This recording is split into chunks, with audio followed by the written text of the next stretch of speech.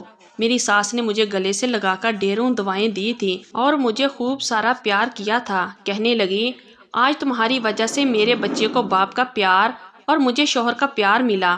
میں تمہاری بہت بہت شکر گزار ہوں۔ آج ہمارے گھر میں خوشیاں ہی خوشیاں ہیں۔ سمینا اور میرے سسر کا تو کہنا ہی کیا، ان کو تو جیسے ایک نیا مقصد مل گیا ہو جینے کا۔ تو ناظرین، کیسی لگی آپ کو آج کی یہ کہانی؟ اگر پسند آئی ہو تو لائک کرے، کمنٹ کر کے ضرور بتائیے گا۔ شکریہ، اللہ حافظ۔